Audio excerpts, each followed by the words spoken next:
Let's just picture this for a second. You're sitting out on a terrace, right? The air smells faintly of wet earth and ink.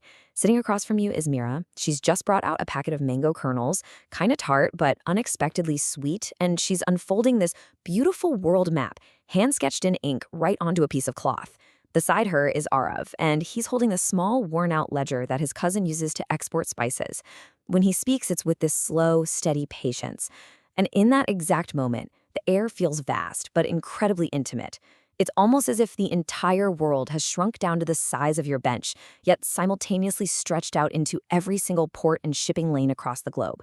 Well, today's explainer is all about that exact feeling. We're going to get into how business moves when borders soften, how markets actually hum, and how our daily local choices carry literally massive consequences far, far away from our own streets. Okay, let's really dive into this. Mira sums it up perfectly. She says, managing the globe is really managing strangers until they become neighbors. I mean, what a powerful way to frame the whole shebang. Globalization isn't just some dry corporate buzzword or a single event from a history book. No way. It is a living, breathing current. And yeah, it carries incredible opportunity, but also immense strain. When we talk about global markets, we are, at the end of the day, talking about people. We're talking about reaching across oceans and figuring out how to build literal neighborhoods out of supply chains. So let's jump into Section 1, the living global current. To actually manage this current, modern leaders have to juggle two very contrasting skills at the exact same time. Now, we used to rely pretty heavily on just deep local knowledge, tight, isolated planning. But modern strategy, it demands a shift towards a fluent sense of distant systems. We're talking adaptive, highly networked practices. Because look around. Talent flows across visas, and a company's reputation spreads like wildfire across the globe faster than ever. To bridge that gap, firms have to ditch the isolated planning and build networked partnerships across completely different cultures.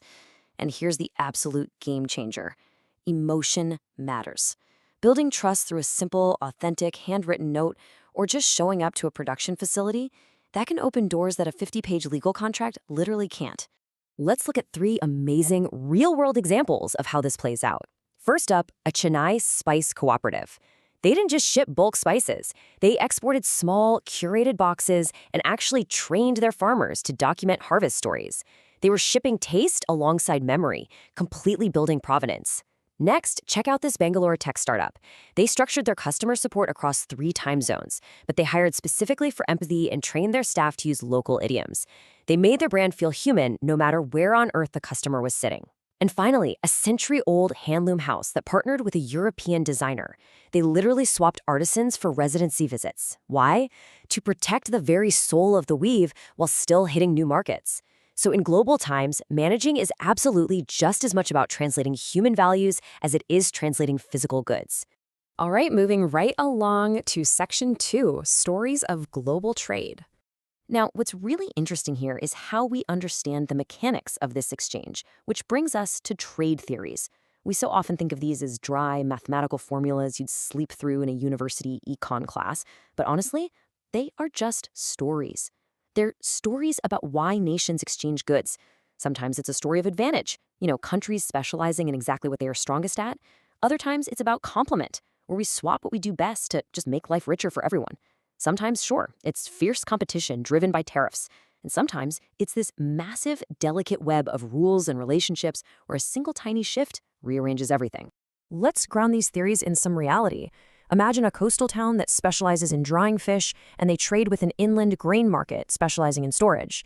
Neither town loses their craft, right? Instead, they swap, they gain variety, and they deepen their interdependence, all while preserving their seasonal livelihoods. Or consider an emerging economy that decides, hey, we're going to protect a new local electronics cluster with specific policies until those firms achieve enough scale to compete globally. That's a policy dance actively shaping the web. Finally, think about a simple regional trade agreement. It cuts through the customs red tape, allowing a small local business to test their products in a foreign market with just a routine ledger entry. It's totally game-changing for them. Which leads us perfectly into Section 3, reading the balance sheet. So if trade theories are the stories we tell, how does a nation actually track all these massive human and economic flows? Well, every country has what's called a balance of payments. Think of it as the ultimate national accounting ledger. It literally records the flow of all value going in and out. We're talking exports, imports, income from abroad, and major financial moves. And when this enormous ledger tilts one way or another, it is actively signaling a story to us. It tells us if foreign buying is up, if local services are flourishing, or if capital is shifting across borders. So the crucial point here is how our daily ground-level actions directly move these massive economic dials. To put that into perspective, let's say a country throws an absolutely amazing cultural festival and sees a massive surge in tourism. Well, that's an inflow of foreign currency that actively eases the country's quarterly import bills. Or if a Bangalore software company expands its remote services globally, that consistent income strengthens the whole nation's financial position. But on the flip side, an outflow, like a sudden seasonal fuel shortage that requires emergency imports, that will instantly swell the import bill, basically testing the entire nation's energy resilience. Everything is connected. Let's shift gears to Section 4, FDI, or planting a stake. While trading goods and services is kind of like a constant flowing river, sometimes companies want to do something way more permanent, and that is foreign direct investment, or FDI. It's a firm literally planting a stake across borders. They're building a new factory, acquiring a local business, or setting up long-term, multi-decade operations. FDI brings absolutely vital capital. It creates jobs, and it transfers valuable know-how. But we've got to be honest here. It also introduces some really vital and sometimes uncomfortable questions about control.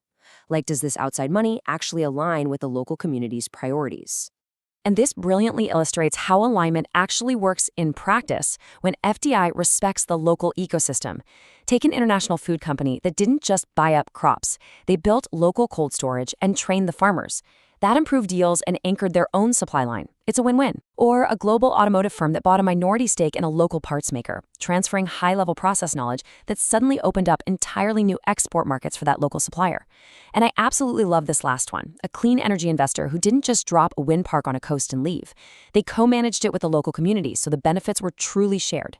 They literally wove financial returns directly together with social license. And that brings us to our final part. Section 5, Strangers Becoming Neighbors. Let's slow down and return to where we started. Back on that terrace with Mira and Arav. The conversation is winding down, and Mira is gently folding up that cloth map, tucking away all those little pockets and stories that stretch across the oceans. Arav offered this incredibly profound reflection. He said, "Trade theories give us routes. Balance sheets tell us what happened. FDI brings strangers to stay. Together they ask for care." What a beautiful summary, right? Frameworks, ledgers, economic theories, they just help us make sense of the flows. But the true measure of success isn't just a perfectly balanced ledger. It's trust built across vast distances and real human livelihoods preserved.